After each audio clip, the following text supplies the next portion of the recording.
Welcome to the channel bet curriculum. आज का हमारा डिस्कशन होगा, ये मैराथन क्लास है।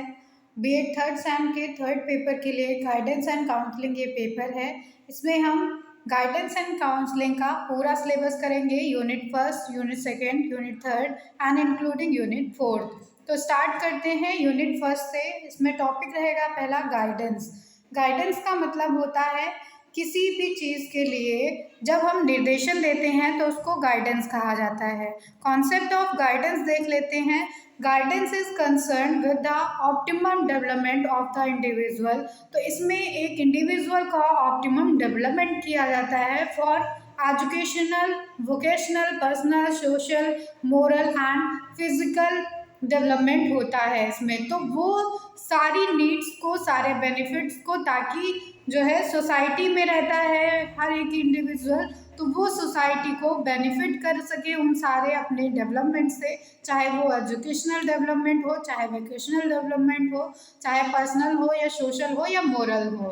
तो इस तरह से गाइडेंस का काम होता है कि मनुष्य को वो इस परिपक्वता पे पहुंचाए कि वो सोसाइटी को अपना जो है वेलफेयर दे सके, सोसाइटी को एक नई राह दे सके, उसमें इन्वेंशंस कर सके।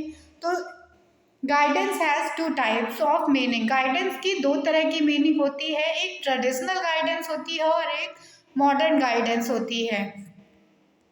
तो मॉडर्न गाइडेंस जो है वो कॉन्सेप्ट गाइडेंस, इसका मतलब होता है कि यह किसी एक डिसिप्लिन पे रिस्ट्रिक्ट नहीं होती है, बल्कि हर एक एजुकेशन में, हर एक सोशियोलॉजी, हर एक जो है इकोनॉमिक्स के एस्पेक्ट को ये इन्फ्लुएंस करती है और हर एक एस्पेक्ट को ये कवर करती है।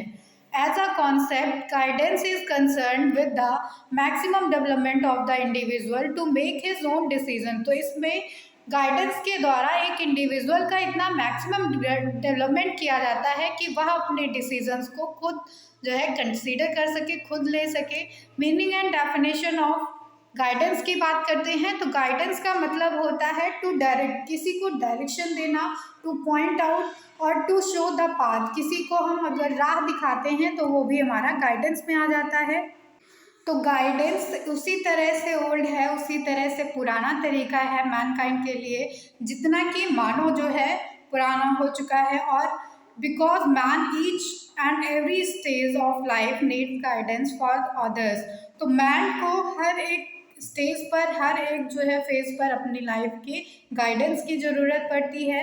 इन नैरोअर सेंस, अगर हम नैरो सेंस में बात करें तो guidance is interpreted as a specialised service to help the individual to solve certain major problems. तो गाइडेंस इसीलिए दिया जाता है किसी भी इंडिविजुअल को कि वह किसी मेजर प्रॉब्लम को सॉल्व कर पाए, चाहे वो मेजर प्रॉब्लम उसके पर्सनल प्रॉब्लम से रिलेटेड हो, चाहे वो एजुकेशनल प्रॉब्लम से रिलेटेड हो या वोकेशनल प्रॉब्लम से रिलेटेड हो।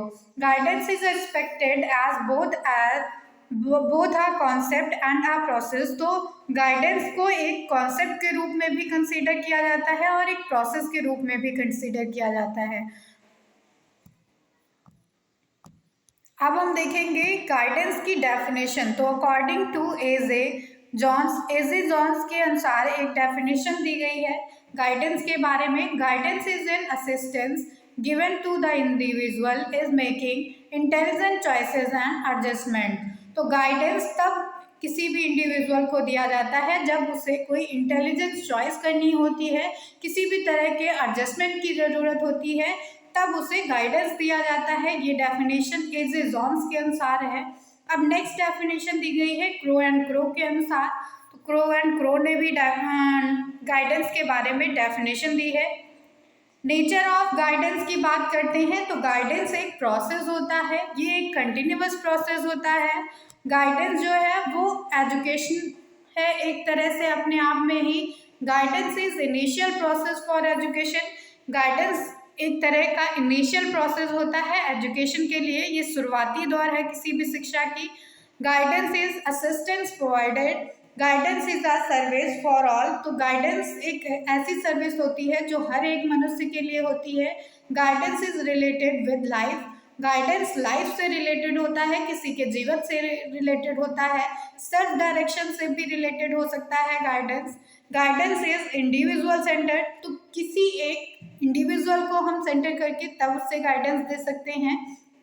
Guidance is a qualified complex और ऑर्गेनाइज सर्विस, तो गाइडेंस एक तरह से क्वालिफाइड कॉम्प्लेक्स और ऑर्गेनाइज सर्विस भी हो सकता है। स्कोप ऑफ गाइडेंस की बात करते हैं, तो स्कोप ऑफ गाइडेंस, इसका स्कोप बहुत वास्ट होता है। इसके स्कोप में कवर हो जाएगा पर्सनल गाइडेंस। तो स्कोप ऑफ गाइडेंस में पहला स्कोप आ जाता है पर्सनल गाइडेंस का। तो पर्सनल गाइडेंस का क्या मतलब है, जब हम किसी इंडिविजुअल को उसकी फैमिली से रिलेटेड, उसके पेरेंट्स से रिलेटेड, उसके टीचर्स से रिलेटेड, उसके फ्रेंड्स से रिलेटेड या उसकी खुद की प्रॉब्लम से रिलेटेड, चाहे वो फिजिकल प्रॉब्लम हो या इमोशनल प्रॉब्लम हो, सोशल प्रॉब्लम हो, मोरल प्रॉब्लम हो और स्पिरिचुअल डेवलपमेंट से रिलेटेड कोई प्रॉब्लम हो, तब हम उसे पर्सनल गाइडेंस देते हैं। तो ये जो है व्यक्तिगत निर्देशन होता है किसी भी व्यक्ति के लिए। पर्सनल गाइडेंस के थ्रू उस इंडिविजुअल की इन सारी प्रॉब्लम्स को दूर किया जाता है। एजुकेशनल गाइडेंस की हम बात करते हैं, नेक्स्ट स्कोप में आ जाएगा एजुकेशनल गाइडेंस। तो एजुकेशनल गाइडेंस का मतलब हो जाता है कि किसी भी कोर्स से रिलेटेड ये होगा, कोई करिकुलम से रिलेटेड होगा, किसी इंस्ट्रक्शन मेथड से रिलेटेड होगा, स्कूल और कॉलेज की एजुकेशन से रिलेटेड होगा। इसमें करिकुलम एक्टिविटीज़ आएंगी, को करिकुलम एक्टिविटीज़ आती हैं, डिसिप्लिन से रिलेटेड होगा। मतलब कि एजुकेशनल गाइडेंस पूरी तरह से इंडिविजुअल की एजुकेशन पे बेस्ड होता है। तो ये एजुकेशनल गाइडेंस होगा जिसमें बच्चे को एजुकेशन से रिलेटेड कोई भी प्रॉब्लम आएगी तो इसमें उसको गाइडेंस दिया जाएगा उससे रिलेटेड। देन नेक्स्ट आ जाता है वोकेशनल गाइडेंस। वोकेशनल गाइडेंस का मतलब हो जाता है कि व्यक्ति को करियर में क्या करना है, उसकी करियर अपॉर्चुनिटीज़ क्या रहेंगी, उसकी वोकेशन कैसी रहेगी, इन सारी अपॉर्चुनिटीज़ को वोकेशनल गाइडेंस गाइड करता है। ऑक्यूपेशन से रिलेटेड जो इंफॉर्मेशन देता है, उसमें चूज़ करने के लिए ऑप्शंस दिए जाते हैं, इसके लिए प्रिपेयर किया जाता है बच्चे को और उनकी प्रोग्रेस को देखा जाता है इसमें। तो ये वोकेशनल गाइडेंस हो जाएगा। अब फोर्थ नंबर पे आ जाता है स्कोप में सोशल गाइडेंस। सोशल गाइडेंस का मतलब है कि अगर एक इंडिविजुअल को किसी भी तरह के एडजस्टमेंट की या सोशल रिलेशनशिप में उससे प्रॉब्लम आती है तो उसको सोशल गाइडेंस डील करता है। फिर उसके बाद फिफ्थ नंबर पे आ जाता है मोरल गाइडेंस। तो मोरल गाइडेंस का मतलब होता है कि किसी भी वैल्यूज से रिलेटेड हमारे जीवन में कुछ मूल्य हैं, कुछ सिद्धांत हैं, तो ये जो मोरल वैल्यूज हैं हमारी, उनसे रिलेटेड जब बच्चे को समझने में प्रॉब्लम आती है तो उसको मोरल गाइडेंस से डील किया जाता है। हेल्थ गाइडेंस आ जाता है 6 नंबर पे। तो हेल्थ गाइडेंस का मतलब हो जाता है कि हमारा हेल्थ ही हमारा वेल्थ होता है। तो अगर किसी भी स्टूडेंट की उसकी फिजिकल हेल्थ या मेंटल हेल्थ सही नहीं होगी तो वो एजुकेशन में अपना 100% कंट्रीब्यूशन नहीं दे सकता है। इसलिए बच्चे की हेल्थ को प्रॉपर होना, उसकी हेल्थ को जो है हाइजीन में रखना, ये बहुत इंपॉर्टेंट हो जाता है यहाँ पे। तो इसके लिए अलग अलग साइकोलॉजिस्ट होते हैं। अगर बच्चे को मेंटल लेवल की कोई भी प्रॉब्लम है तो उसे साइकोलॉजिस्ट के पास ले जाना चाहिए, और उसकी फिजिकल कोई प्रॉब्लम है तो उसे भी दिखाना चाहिए डॉक्टर्स को। इसके बाद 7 नंबर पे आ जाता है लेजर टाइम गाइडेंस। तो कोई भी बच्चा अगर बहुत फ्री है या अपने फ्री टाइम पे वो क्या करे, इसके लिए लेजर टाइम गाइडेंस दी जाती है। अब need and importance of guidance की बात करेंगे, इसमें कैरेक्टरिस्टिक्स भी आ जाएंगी। तो गाइडेंस की कैरेक्टरिस्टिक्स या नीड क्या इम्पॉर्टेंस होती है, तो इसकी पहली नीड या इम्पॉर्टेंस है acceptation of the fundamental worth of the individual. तो इसमें एक्सेप्टेंस किया जाता है फंडामेंटल वर्थ ऑफ इंडिविजुअल को। बेटर फैमिली लाइफ प्रोवाइड की जाती है बच्चे को।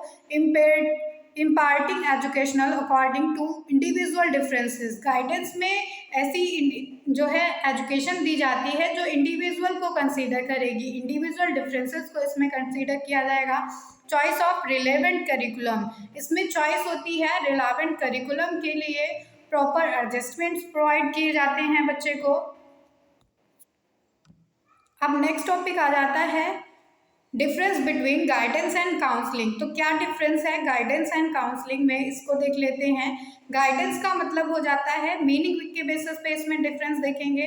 तो गाइडेंस का मतलब है कोई भी एडवाइस जो आपको दी जाएगी वो आपसे सुपीरियर पर्सन वो एडवाइस आपको करेगा उसकी आपकी प्रॉब्लम सॉल्व करने के लिए। देन काउंसलिंग, तो काउंसलिंग का मतलब होता है ये एक पर्टिकुलर प्रॉब्लम पे दी जाती है। कोई भी पर्सनल या साइकोलॉजिकल प्रॉब्लम हो सकती है इंडिविजुअल को, उससे रिलेटेड काउंसलिंग उसको की जाएगी। और काउंसलिंग जो होती है वो एक प्रोफेशनल एडवाइस होती है जो काउंसलर के द्वारा दी जाती है। अब नेचर की बात करेंगे तो नेचर का क्या मतलब है। Guidance is mainly prevalent and preventive और डेवलपमेंटल इन नेचर। तो गाइडेंस प्रिवेंटिव होता है और डेवलपमेंटल इन नेचर होता है, लेकिन काउंसलिंग जो है वो एक तरह से रेमेडियल प्रोसेस है और क्यूरेटिव इन नेचर होती है।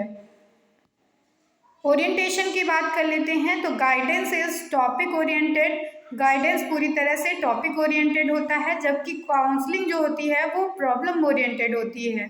अप्रोच की बात करेंगे, it is comprehensive and extroverted. तो गाइडेंस जो होती है वो कॉम्प्रिहेंसिव होती है और एक्सट्रोवर्टेड रहती है, लेकिन काउंसलिंग जो होती है वो डेप्थ होती है और इंट्रोवर्टेड होती है। असिस्टेंस की बात कर लेते हैं। तो assistant it assist the person in choosing the best alternative. Guidance में इस एक पर्सन को ये अपॉर्चुनिटी प्रोवाइड की जाती है कि वो बेस्ट अल्टरनेटिव को चूज कर सके, लेकिन काउंसलिंग में क्या होता है, it tends to change the perspective to help one get the solution by himself and herself. इसमें डील्स विद के बेसिस पे अगर हम देखें तो ये गाइडेंस जो होती है वो एजुकेशन और करियर से रिलेटेड होती है, लेकिन काउंसलिंग हमारी पर्सनल और सोशो साइकोलॉजिकल इश्यूज से डील करती है। प्रोवाइडेड बाय, तो ये सुपीरियर के द्वारा या किसी भी एक्सपर्ट के द्वारा हम गाइडेंस ले सकते हैं, लेकिन काउंसलिंग हमारी प्रोफेशनल ट्रेनिंग के थ्रू ही प्रोवाइड की जाती है, तो इसको काउंसलर प्रोवाइड करते हैं। प्राइवेसी की हम बात करें तो इसमें गाइडेंस में लेस प्राइवेसी होती है और इसमें ये एक ओपन प्रोसेस होती है गाइडेंस, लेकिन काउंसलिंग एक कॉन्फिडेंशियल प्रोसेस रहती है। डिसीजन मेकिंग की बात करते हैं तो इसमें डिसीजन मेकिंग का ऑप्शन इंटेलेक्चुअल लेवल पे किया जाता है, लेकिन counselling it operates at the emotional level. Counselling में जो भी डिसीजन लिया जाता है वो इमोशनल लेवल पे लिया जाता है। अब हमारा नेक्स्ट टॉपिक आ जाता है principles and procedures of guidance. तो गाइडेंस के लिए क्या प्रिंसिपल हैं, इसके प्रोसीजर क्या हैं, इसको देख लेते हैं। गाइडेंस के प्रिंसिपल्स में आ जाता है कि पहला प्रिंसिपल है इसमें होलिस्टिक डेवलपमेंट ऑफ इंडिविजुअल। तो गाइडेंस हेल्प करता है कि एक इंडिविजुअल का ओवरऑल डेवलपमेंट किया जाए, उसका होलिस्टिक डेवलपमेंट किया जाए, उसके हर एक एस्पेक्ट में उसका डेवलपमेंट हो सके। दूसरा प्रिंसिपल आ जाता है cognition of individual differences and dignity. तो गाइडेंस में इंडिविजुअल डिफरेंसेस को कंसीडर किया जाता है और इसमें डिजिग्निटी होती है। Guidance is concern with the individual behaviour processes. Guidance को कंसीडर किया जाता है as a individual behaviour processes. फिर फोर्थ इसमें प्रिंसिपल आ जाता है guidance relies on cooperation not on the compulsion. तो ये जो है किसी भी फोर्स के रूप में काम नहीं करता है, बल्कि गाइडेंस में कोऑपरेशन किया जाता है। एक गाइडेंस जो भी आपका सुपरवाइजर होगा या फिर जो भी आपका सुपीरियर आपसे जो आपको गाइडेंस कर रहा होगा उसके बीच में, और जिसको गाइडेंस चाहिए किसी भी चीज़ के लिए तो उसके बीच में कोऑपरेशन होता है। इसमें guidance is a continuous and a sequential educational process. तो गाइडेंस एक सीक्वेंस में चलती है और ये कंटिन्यूअस प्रोसेस होती है। Guidance should be oriented toward a single goal. Guidance का एक सिंगल एम होता है, उसी के चारों ओर गाइडेंस किया जाता है। Acceptance of individual needs. Guidance में इंडिविजुअल नीड्स को एक्सेप्ट किया जाता है, उसको कंसीडर किया जाता है। अब प्रोसेस की बात कर लेते हैं गाइडेंस के। तो प्रोसीजर ऑफ गाइडेंस को अगर हम देखते हैं, इसमें पहला आ जाता है प्लानिंग। जब हम गाइडेंस का प्रोसेस स्टार्ट करते हैं तो उसके लिए हमें सबसे पहले ज़रूरत होती है प्लानिंग की, कि ये पूरा प्रोसेस हम करेंगे कैसे, या इंडिविजुअल की प्रॉब्लम को कैसे रिकॉग्नाइज करेंगे, उसको कैसे डील करेंगे, उससे कैसे बात करेंगे, या किस तरह से इंडिविजुअल की प्रॉब्लम को हमको निकालना है उससे। तो ये सारी चीज़ें प्लानिंग में आ जाएंगे। तो प्रोसीजर में सबसे पहला स्टेप हमारा हो जाता है प्लानिंग का। फिर दूसरा आ जाता है डिज़ाइनिंग। जब हमने प्लानिंग कर ली तो हम डिज़ाइनिंग करेंगे कि जो भी इंडिविजुअल की प्रॉब्लम है उसको हम कैसे सॉर्ट आउट करें, ये हम डिज़ाइनिंग में देखेंगे। देन इम्प्लीमेंटिंग करेंगे।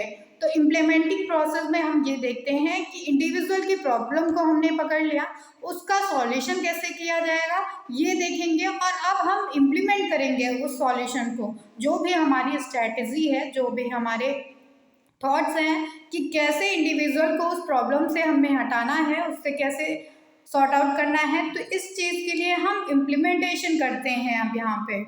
फिर फोर्थ प्रोसीजर आ जाता है इवैल्यूएटिंग का। इवैल्यूएटिंग एक लास्ट प्रोसीजर होता है गाइडेंस प्रोसेस में। तो इसमें हम ये देखेंगे कि जो भी हमने उसको रेमेडी दी है अपने जो है एम्प्लॉय को, वो उस पर कितनी काम कर रही है, या वो स्टूडेंट पे कितनी जो है इफेक्टिव है, उसको मतलब अपनी प्रॉब्लम का सॉल्यूशन मिला है या नहीं, इस चीज़ को इसमें देखा जाता है इवैल्यूएटिंग में। तो ये लास्ट प्रोसीजर था गाइडेंस के लिए। अब आ जाता है next topic areas and types of guidance का। तो एरियाज क्या होते हैं गाइडेंस के, या उसके टाइप्स क्या हैं, इनको जानना बहुत ज़रूरी हो जाता है।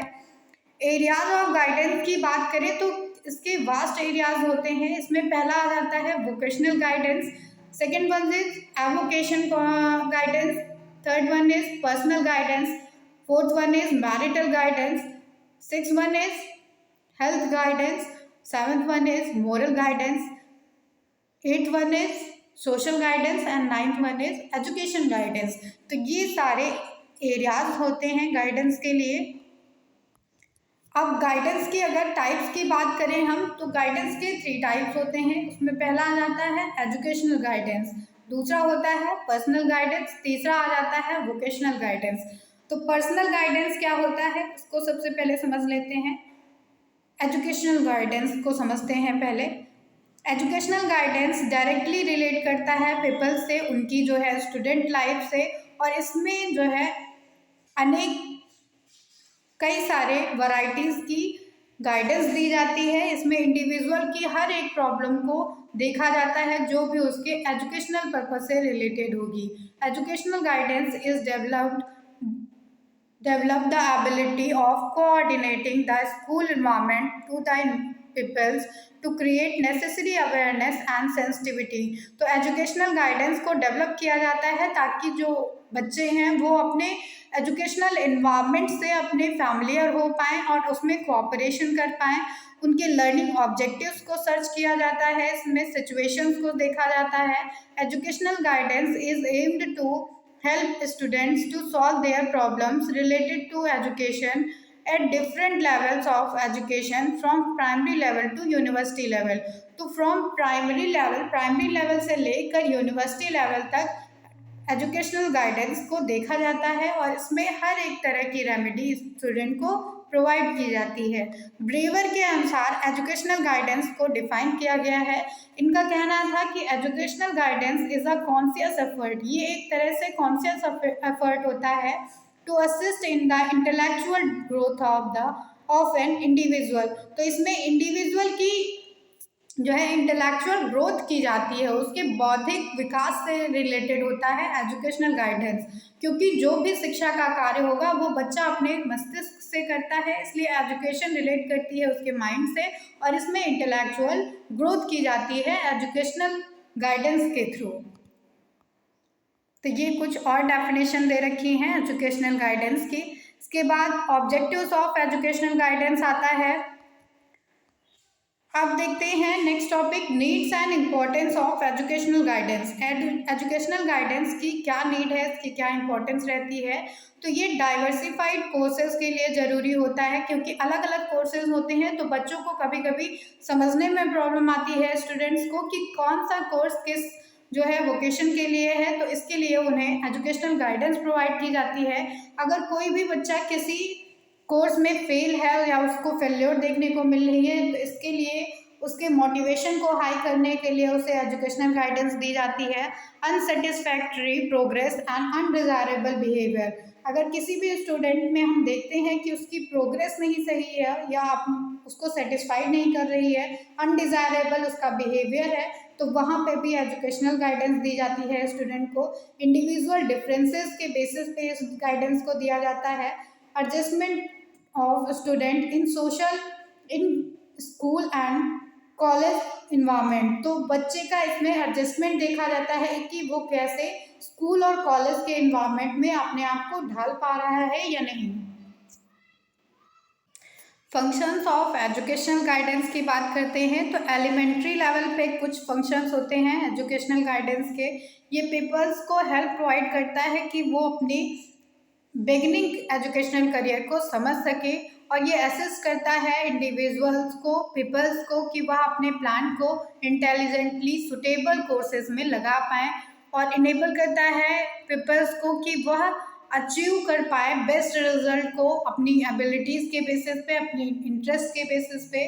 ये प्रिपेयर करता है पीपल्स को successful entry into the secondary stage of the schooling.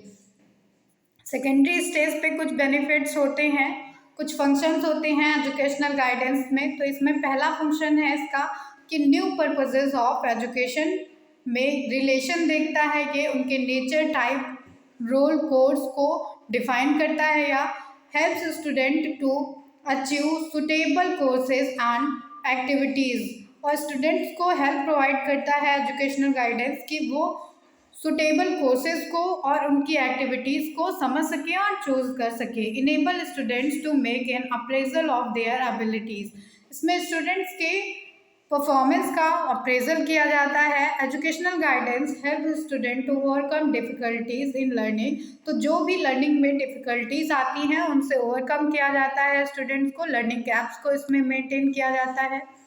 Vocational guidance की अब बात करेंगे तो वोकेशनल गाइडेंस क्या होता है इसको देख लेते हैं। वोकेशनल गाइडेंस डील करेगा इंडिविजुअल के पर्टिकुलर प्रोफेशनल चॉइसेस से, उनका ऑक्यूपेशन क्या रहेगा, इससे डील करता है वोकेशनल गाइडेंस। वोकेशनल गाइडेंस में प्रो एंड प्रो की एक डेफिनेशन दी गई है, तो इसमें बताया गया है कि vocational guidance usually is interpreted as the assistance given to the learners to choose, prepare for and progress in an occupation, तो एक इंडिविजुअल को या लर्नर को इसमें चूज किया जाता है, उसको प्रिपेयर किया जाता है और उसको प्रोग्रेस के लिए एक ऑक्यूपेशन में उसे असिस्टेंस प्रोवाइड की जाती है, पूरी तरह से गाइडेंस दी जाती है। तो ये वोकेशनल गाइडेंस का मीनिंग है। इसकी डेफिनेशन थी, वोकेशनल गाइडेंस प्रोवाइड की जाती है एक इंडिविजुअल को कि वो जो है किसी सुटेबल वोकेशन को चूज़ कर पाएँ, उसके लिए खुद को प्रिपेयर कर पाएँ। तो इसके लिए जो भी एडजस्टमेंट्स होते हैं या जो भी प्लानिंग है फ्यूचर के लिए, वो एक इंडिविजुअल को प्रोवाइड की जाती है। इसमें need of vocational guidance, vocational guidance की नीड क्या होती है, तो अकॉर्डिंग टू मेयर इसकी कुछ नीड्स बताई गई हैं। Wrong profession and economic and physic loss, तो इसके लिए वोकेशनल गाइडेंस की ज़रूरत पड़ती है कि किसी भी रॉन्ग प्रोफेशन को हम चूज़ ना करें, किसी रॉन्ग इकोनॉमिक को ना चूज़ करें ताकि हमारा लॉस हो जाए, और इसकी ज़रूरत होती है इकोनॉमिक एडवांटेजेस लेने के लिए। हेल्थ पॉइंट ऑफ व्यू से भी वोकेशनल गाइडेंस की ज़रूरत होती है, क्योंकि अगर कोई इंडिविजुअल अपने सही वोकेशन में होता है तो वो खुश रहता है, जिससे उसकी फिजिकल और मेंटल दोनों ही हेल्थ पे इम्पैक्ट पड़ता है और दोनों हेल्दी रहती हैं। पर्सनल एंड सोशल व्यूज़ के लिए भी वोकेशनल गाइडेंस की ज़रूरत होती है। मैक्सिमम यूटिलाइजेशन ऑफ ह्यूमन पोटेंशियलिटीज़, तो वोकेशनल गाइडेंस के यूज़ से मैक्सिमम यूज़ किया जा सकता है ह्यूमन पोटेंशियलिटीज़ का। इसके बाद कुछ एम्स एंड ऑब्जेक्टिव्स दिए गए हैं वोकेशनल गाइडेंस के, तो ये कुछ एम्स हैं वोकेशनल गाइडेंस के। फंक्शंस ऑफ वोकेशनल गाइडेंस की बात करेंगे तो ये एलिमेंट्री स्टेज पे इसके कुछ फंक्शंस होते हैं। Assist student to develop their favourable attitudes, तो ये असिस्ट करता है स्टूडेंट्स को कि उनके फेवरेबल एटीट्यूड्स को डेवलप किया जा सके। Prepares students for better courses for a job. तो इसमें प्रिपेयर किया जाता है स्टूडेंट्स को एक बेटर कोर्स के लिए ताकि वो बेटर जॉब पा सके। Prepare student to participate in uh curricular and co-curricular activities के लिए हर एक स्टूडेंट को इसमें प्रिपेयर किया जाता है। तो ये कुछ एलिमेंट्री स्टेज के इसके फंक्शंस थे वोकेशनल गाइडेंस के। अब इसके कुछ फंक्शन है सेकेंडरी स्टेज पे। तो सेकेंडरी स्टेज पे इसका फंक्शन हो जाता है assist students to appraise their own abilities, interest, aptitude, skills. तो एक इंडिविजुअल की अपनी एबिलिटीज, इंटरेस्ट, एप्टीट्यूड, स्किल्स को अप्रेज करने के लिए वोकेशनल गाइडेंस की आवश्यकता होती है। Enables students to know vocational implication of the various subject. तो इसमें ये बताया जाता है स्टूडेंट्स को कि वेरियस जो सब्जेक्ट्स हैं, जो तरह तरह के सब्जेक्ट हैं, उनका वोकेशनल इम्प्लीकेशन क्या है। तो ये कुछ एलिमेंट्री फंक्शंस थे। अब हायर सेकेंडरी स्टेज की बात करें तो यहाँ पे भी कुछ फंक्शंस हो जाते हैं वोकेशनल गाइडेंस के। तो इसमें पहला फंक्शन आ जाता है assist student to know about different opportunities given by private and public sector. Private and public sector के द्वारा जो कई तरह की अपॉर्चुनिटीज दी जाती हैं उनसे अवेयर कराया जाता है स्टूडेंट्स को। एंड सेकेंड फंक्शन हो जाता है enable student to understand the vocational implication of their subjects and courses. तो इनेबल किया जाता है स्टूडेंट्स को कि वो अंडरस्टैंड कर सकें vocational implication of their subjects and courses. इसमें स्कॉलरशिप, ग्रांट्स, फेलोशिप की इंफॉर्मेशन दी जाती है बच्चों को। तो ये कुछ हायर सेकेंडरी स्टेज के फंक्शंस हैं वोकेशनल गाइडेंस के। अब देखेंगे scope of vocational guidance. Vocational guidance का स्कोप क्या होता है। तो इसमें पहला आ जाता है analysis of individual. Vocational guidance analysis करता है इंडिविजुअल का, ऑक्यूपेशनल इंफॉर्मेशन प्रोवाइड करता है कि कौन सा ऑक्यूपेशन किस स्टूडेंट के लिए ज़्यादा बेटर है, उसकी एबिलिटीज़ को, उसकी पोटेंशियलिटीज़ को देखकर तब उसे इसमें गाइडेंस प्रोवाइड की जाती है ऑक्यूपेशनल इंफॉर्मेशन के लिए। कम्युनिटी ऑक्यूपेशनल सर्वे किए जाते हैं, फॉलोअप स्टडीज़ कराई जाती हैं अच्छे और बेटर वोकेशनल गाइडेंस के लिए। ग्रुप एक्टिविटीज़ प्रोवाइड की जाती हैं, काउंसलिंग सर्विसेज दी जाती हैं और प्लेसमेंट गाइडेंस दी जाती है वोकेशनल गाइडेंस में। अब थर्ड नंबर पे गाइडेंस आ जाती है पर्सनल गाइडेंस। पर्सनल गाइडेंस का मतलब है एक इंडिविजुअल को अपनी पर्सनल कोई भी प्रॉब्लम हो या अपने फैमिली से रिलेटेड कोई प्रॉब्लम हो, फ्रेंड से रिलेटेड कोई प्रॉब्लम हो, तो इसमें उसको सॉल्व किया जाता है इंडिविजुअल के किसी भी मोरल, सोशल, एथिकल और मोरल को एज वेल एज उसके हेल्थ प्रॉब्लम को इसमें गाइडेंस प्रोवाइड की जाती है इंडिविजुअल को। Personal guidance deals with the all those problems of life which are not cover under the educational and vocational guidance. तो पर्सनल गाइडेंस में वो सारी प्रॉब्लम्स आ जाती हैं जो एजुकेशनल और वोकेशनल गाइडेंस में नहीं कवर होती हैं।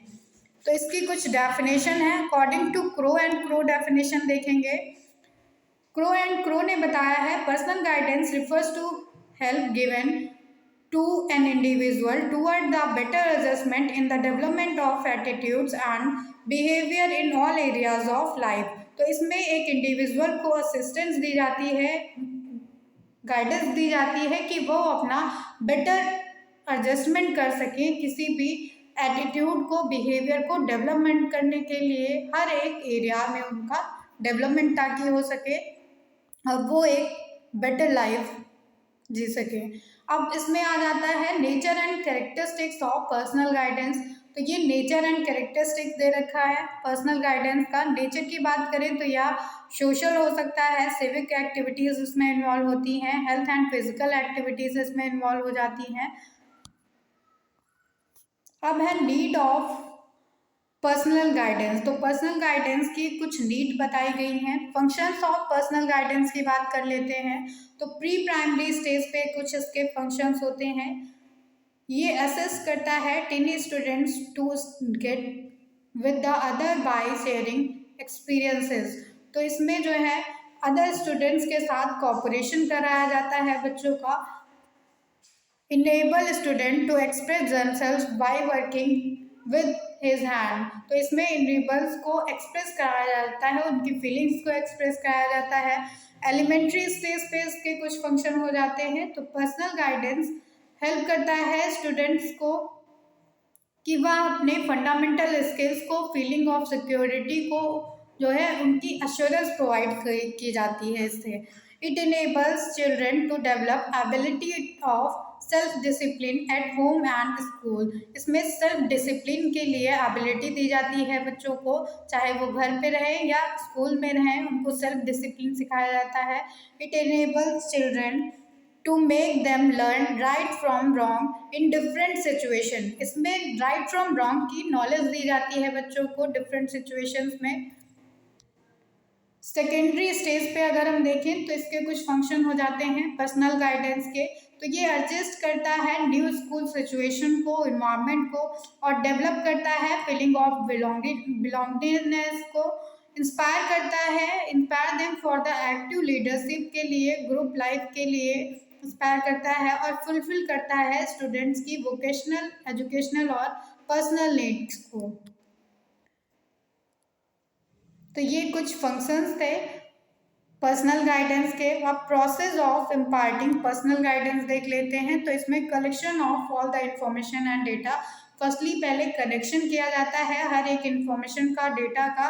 फिर डायग्नोसिस किया जाता है कि कहीं कहाँ पे प्रॉब्लम आ रही है, किस जगह पे प्रॉब्लम लैक कर रही है, तो उसको देखा जाता है, उसकी कॉजेज को देखा जाता है।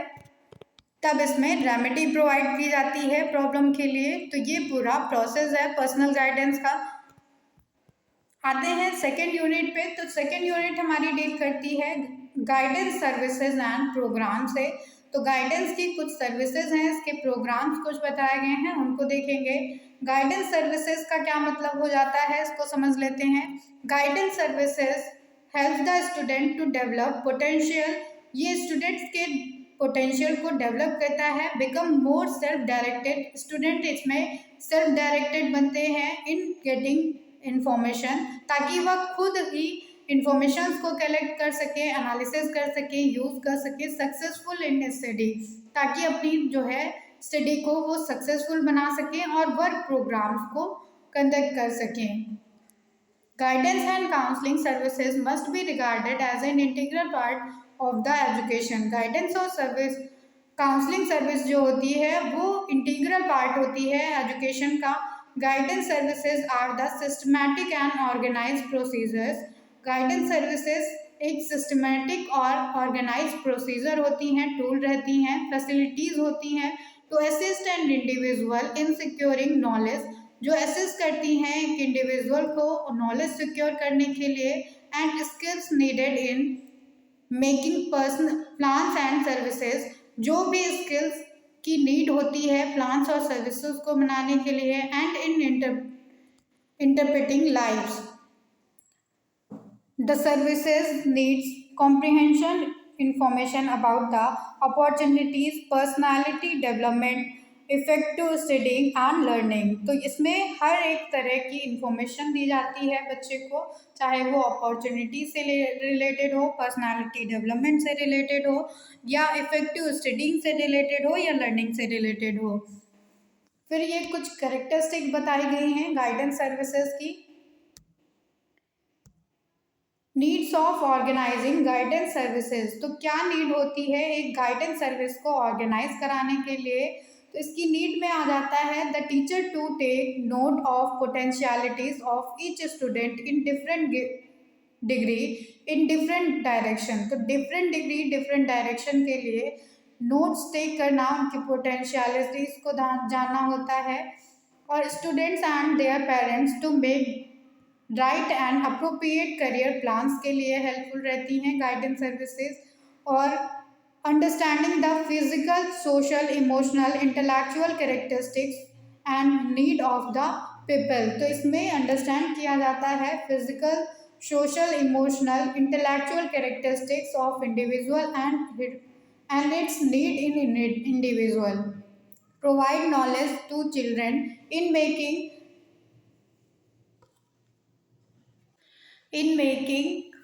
satisfactory adjustment in the school and community. A well organized guidance program saves time, money, efforts. तो एक well organized guidance service programme जो होता है वो टाइम को सेव करता है, मनी को सेव करता है और एफर्ट्स को भी सेव करता है और सुटेबल वोकेशनल या ऑक्यूपेशन को फाइंड करने के लिए हेल्पफुल रहता है। तो ये कुछ नीड थी गाइडेंस सर्विसेज की। अब कुछ ऑब्जेक्टिव्स बताए गए हैं गाइडेंस सर्विसेज के लिए।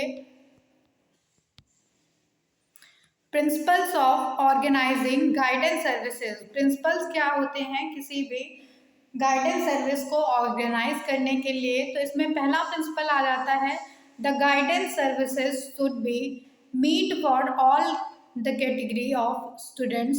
तो गाइडेंस सर्विसेज हर एक कैटेगरी के स्टूडेंट्स के लिए मीनिंगफुल रहती हैं। Organisation of guidance programme of any type. इसमें किसी भी जो है गाइडेंस प्रोग्राम को ऑर्गेनाइज किया जाता है, चाहे वो वोकेशनल हो, एजुकेशनल हो या पर्सनल हो। The guidance program may be different in industrial school from that of an agricultural school। तो गाइडेंस प्रोग्राम इंडस्ट्रियल स्कूल का डिफरेंस हो जाता है और एग्रीकल्चरल स्कूल का डिफरेंट हो जाता है। The guidance services should treat the people in its entirety. तो इसमें जो है गाइडेंस सर्विसेज को एक पूरे ही फॉर्म में कंसीडर किया जाता है। It should also meet the specific need and problem of the peoples.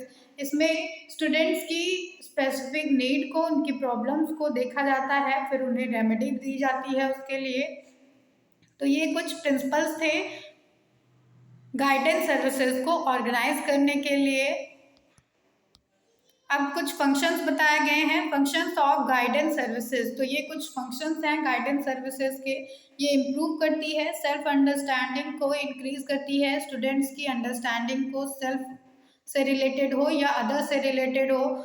Emphasise करती है relationship between academic pursuant and personal development of individual. Maintain करती है एटीट्यूड ऑफ सिंपैथी को। तो ये कुछ फंक्शंस हैं एजुकेशन गाइडेंस सर्विसेज के। अब देखेंगे guidance of a success of education, topic है next, consideration for the success of guidance services at school level. तो क्या कंसिडरेशंस होते हैं एक सक्सेसफुल गाइडेंस सर्विस के लिए एक स्कूल लेवल पे, इसको समझ लेते हैं। Establishing link in different level. तो इसके लिए ज़रूरी हो जाता है कि इस्टेब्लिश किए जाएं लिंक्स को एट डिफरेंट लेवल्स में और उसमें कॉपरेशन किया जाए, प्रॉपर डायरेक्शन प्रोवाइड की जाए। To organise psychological laboratories and libraries. Psychological laboratories और लाइब्रेरीज को इस्टेब्लिश किया जाए। टू क्लैरिफाई ऑब्जेक्टिव्स, ऑब्जेक्टिव्स को क्लियरली डिफाइन किया जाए। टू क्लैरिफाई स्टूडेंट्स नीड को क्लैरिफाई किया जाए। और नेक्स्ट आ जाता है clarification of classification of the physical resources and evaluation problem of the education guidance programme. अब नेक्स्ट टॉपिक आ जाता है टाइप्स ऑफ गाइडेंस सर्विसेज का। तो गाइडेंस सर्विसेज कितने टाइप की होती हैं? इसमें पहला आ जाता है ओरिएंटेशन सर्विस,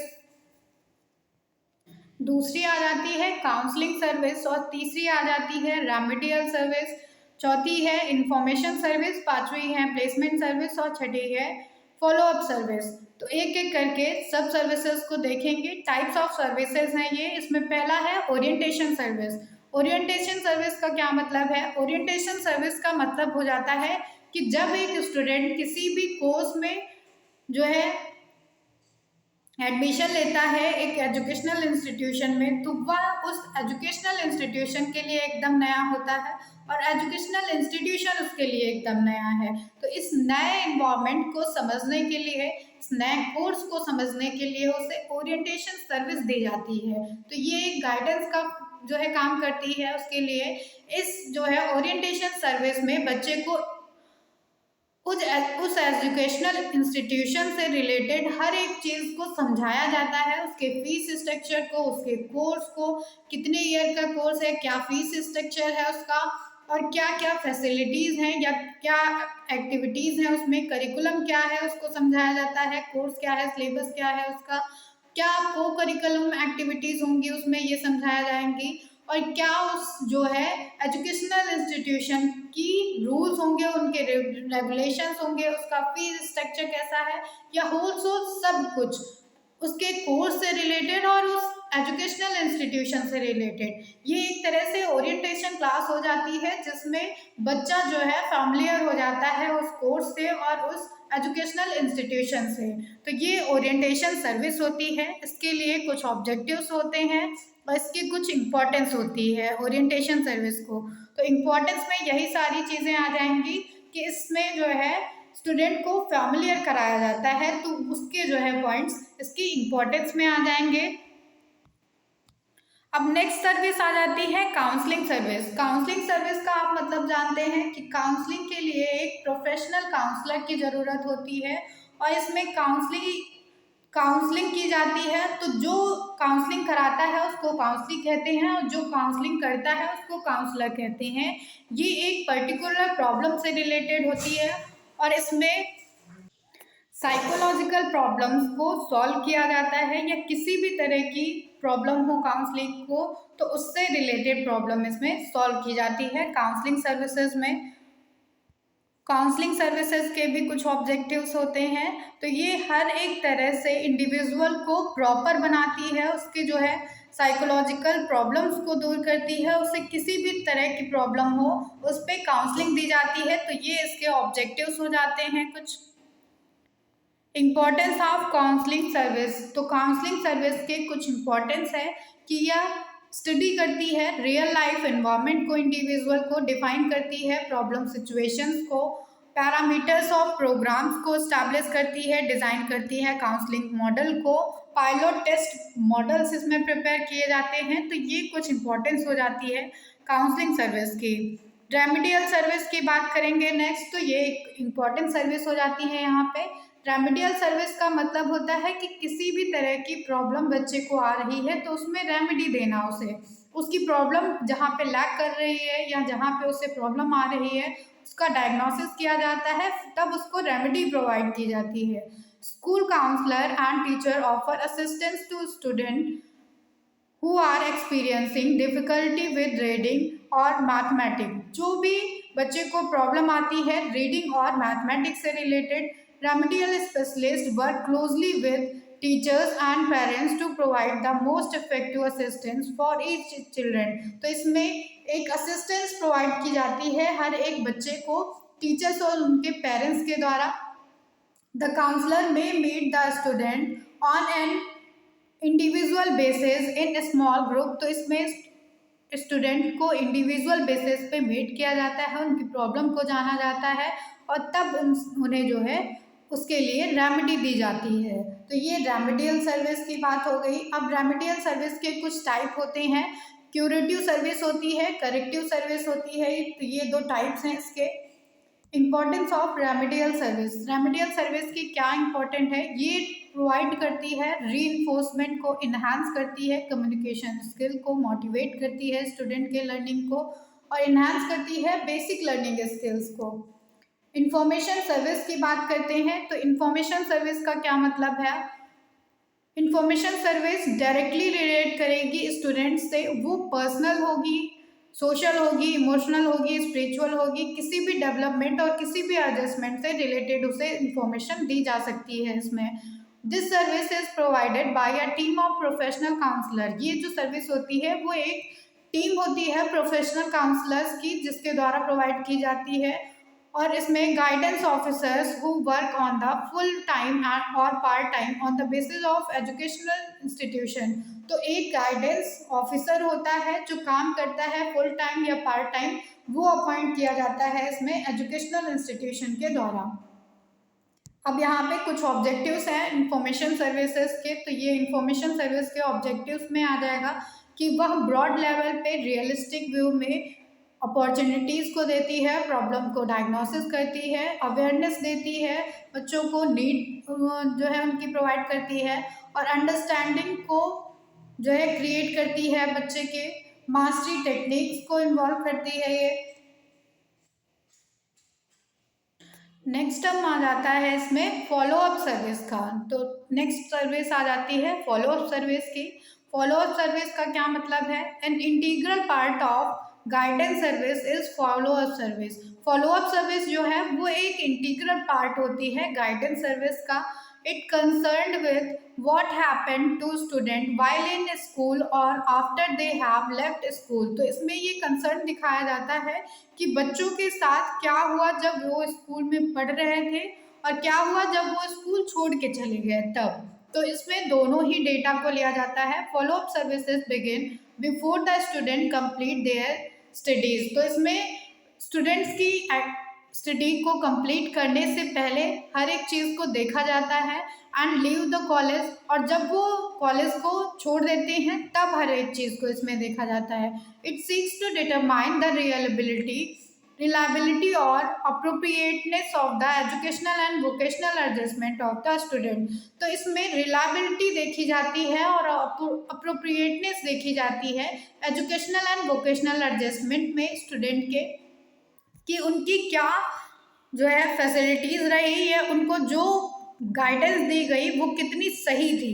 तो इस चीज़ को इसमें देखा जाता है। और ये फॉलो अप सर्विस जो होती है वो एक इंडिविजुअल के स्कूल टाइम पे डिपेंड करती है, उसके स्कूलिंग ड्यूरेशन पे डिपेंड करती है। तो इसमें स्कूल टाइम में भी जो है सर्विसेज को देखा जाता है, और जब बच्चा स्कूल को लेफ्ट कर देता है, छोड़ देता है, तब भी इसमें जो है डेटा को लिया जाता है। Follow-up service refers to the systematic evaluation of effectiveness of the guidance program in journal and placement service in particular। तो इसमें particularly journal and placement service के लिए इफेक्टिवनेस की जाती है और सिस्टमैटिक इवेलुएशन होता है ये एक तरह से। This study provides feedback to the guidance personnel about the effectiveness of his guidance. तो इसमें पर्सोनल के लिए गाइडेंस दिया जाता है about the effectiveness of the guidance, कितनी गाइडेंस जो है इफेक्टिव रही इसकी जानकारी इसमें दी जाती है। फिर एक डेफिनेशन दी गई है इसके लिए जो है फॉलो अप सर्विस के लिए। Follow up service in guidance counselling में भी, तो फॉलो अप सर्विस जो भी होती है गाइडेंस और काउंसलिंग में वो इंसिडेंटल हो सकती है, सिस्टमैटिक फॉर्म में हो सकती है और फ्लेक्सिबल इन नेचर होती है। Objectives of follow up service की बात करते हैं तो कुछ ऑब्जेक्टिव्स होते हैं फॉलो अप सर्विसेज के। ये असरटेन करता है प्रोग्रेस को, स्टूडेंट्स के स्टेटस को, to learn how former graduates are processing. तो इसमें लर्न किया जाता है कि कैसे फॉर्मर ग्रेजुएट्स प्रोसेस कर रहे हैं। इवेलुएट किया जाता है स्टूडेंट्स के प्लेसमेंट एक्टिविटीज़ को। Why peoples live before graduation, तो इस चीज़ को इसमें देखा जाता है। तो ये कुछ ऑब्जेक्टिव्स होते हैं फॉलो अप सर्विसेज के। अब नेक्स्ट टर्म है ways to conduct follow up service programme. तो कैसे जो है कंडक्ट किया जाता है फॉलो अप सर्विस प्रोग्राम को, उसके क्या तरीके हैं इसको बताएंगे। The guidance personnel maintain a list of all student who have received placement service. तो इसमें एक लिस्ट बनाई जाती है जिन जिन बच्चे को प्लेसमेंट सर्विस मिली है उसकी ये लिस्ट होती है। द नेक्स्ट आ जाता है the guidance personnel keep in touch with the educational institution. तो ये जो होता है वो एजुकेशनल इंस्टीट्यूशन के टच में रहता है personnel and the organisation which has given employment of the student. और जो ऑर्गेनाइजेशन स्टूडेंट्स को एम्प्लॉयमेंट देता है कि उसके भी टच में रहता है। He collects information from the student about his progress. तो इसमें स्टूडेंट से, उनके प्रोग्रेस से, उनकी डिफ़िकल्टीज से, एजुकेशन से रिलेटेड, वोकेशनल ट्रेनिंग से रिलेटेड और एम्प्लॉयमेंट से रिलेटेड क्या उनकी डिफ़िकल्टीज़ हैं और क्या उनकी प्रोग्रेस है, इस चीज़ की जानकारी ली जाती है स्टूडेंट से। सच information can be collected by personal contact with the student. तो ये जो भी इंफॉर्मेशन कलेक्ट की जाती है स्टूडेंट से वो पर्सनल तौर पे की जाती है। The feedback received about the student are create ground for modifying, improving and restructuring of the guidance program of the school।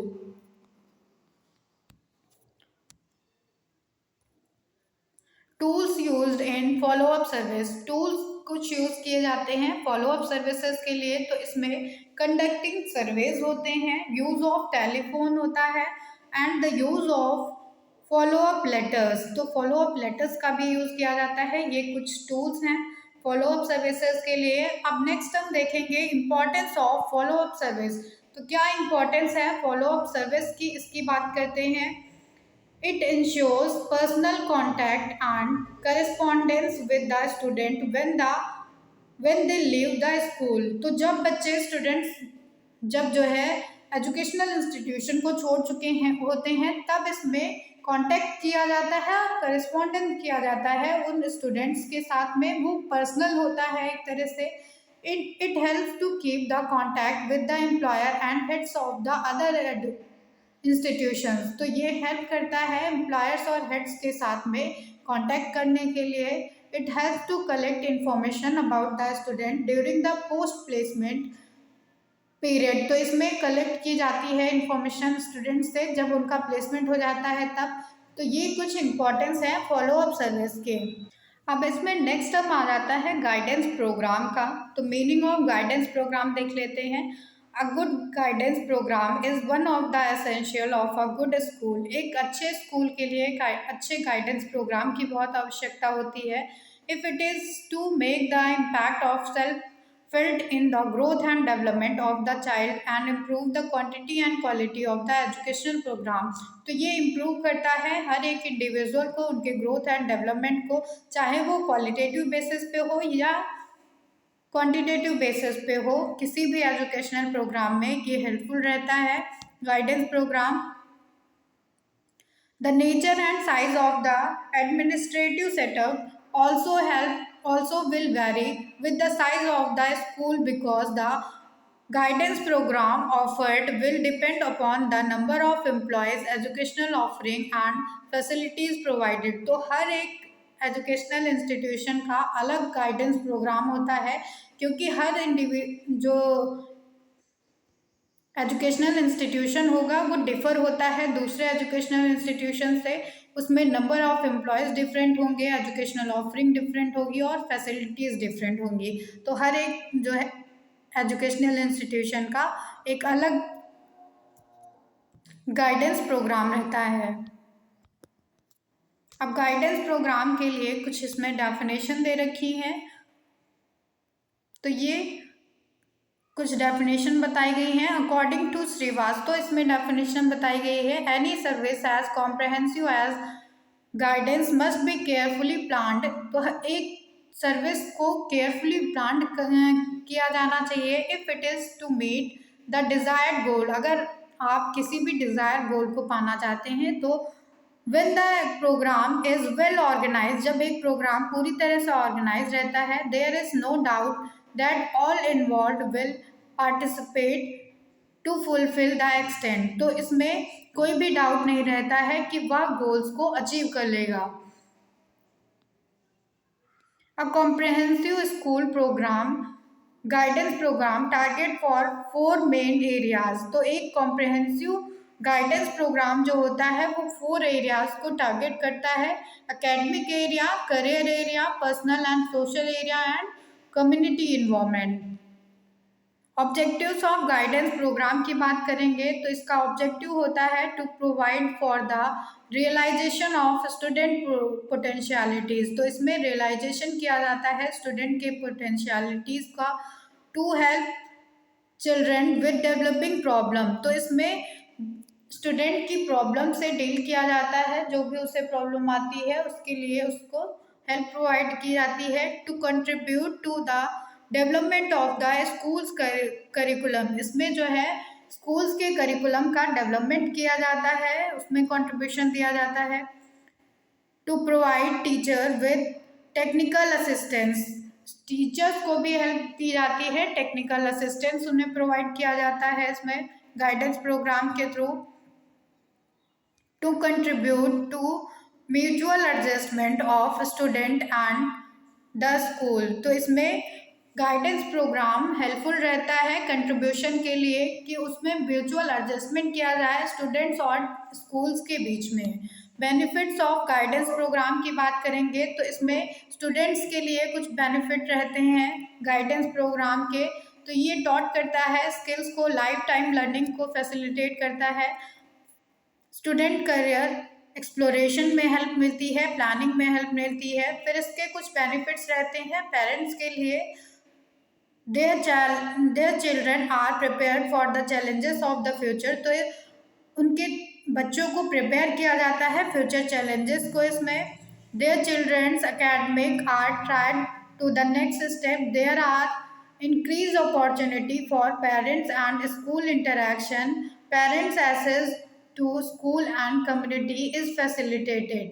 अब बेनिफिट्स ऑफ टीचर की बात करेंगे तो टीचर को किस तरह से बेनिफिट देता है ये गाइडेंस प्रोग्राम। तो इसमें teacher guidance role is clearly defined, इसमें टीचर का क्या रोल होगा वो क्लियरली डिफाइन कर दिया जाता है। The academic success of each student is supported, हर एक स्टूडेंट की एकेडमिक सक्सेस को सपोर्ट किया जाता है टीचर के द्वारा। तो ये कुछ बेनिफिट्स होते हैं टीचर के लिए। फिर कुछ बेनिफिट्स आते हैं स्कूल काउंसलर के लिए और एडमिनिस्ट्रेशन के लिए। फिर नेक्स्ट अब में आ जाएंगे कुछ बेनिफिट्स कम्युनिटी के लिए और बिजनेस इंडस्ट्री के लिए।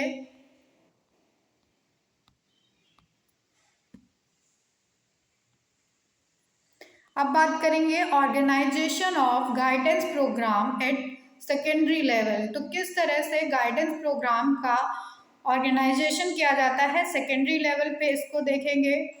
One of the main function of guidance at secondary level is to aid in the identification and development of the abilities and interest of the adolescence peoples. तो इसमें development किया जाता है और आइडेंटिफिकेशन किया जाता है एबिलिटीज़ और इंटरेस्ट का इंडिविजुअल्स के। तो इस तरह से गाइडेंस प्रोग्राम को सेकेंडरी लेवल पे कैसे ऑर्गेनाइज किया जाता है, इसके लिए एनसीएफ 2005 ने ये स्ट्रक्चर बताया है।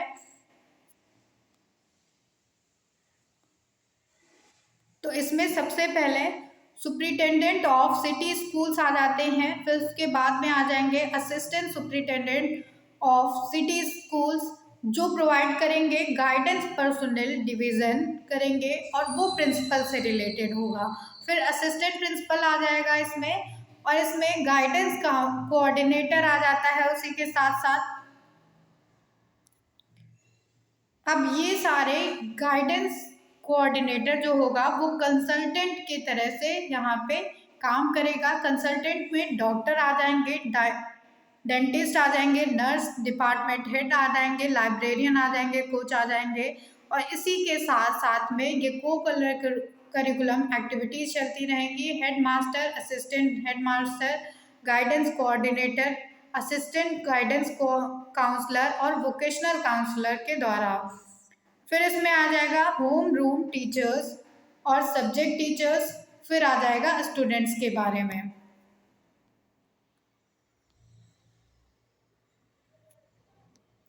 अब देखेंगे इवैल्यूएशन ऑफ गाइडेंस सर्विसेज। तो गाइडेंस सर्विसेज को कैसे इवैल्यूएट किया जाता है इसके बारे में जान लेते हैं।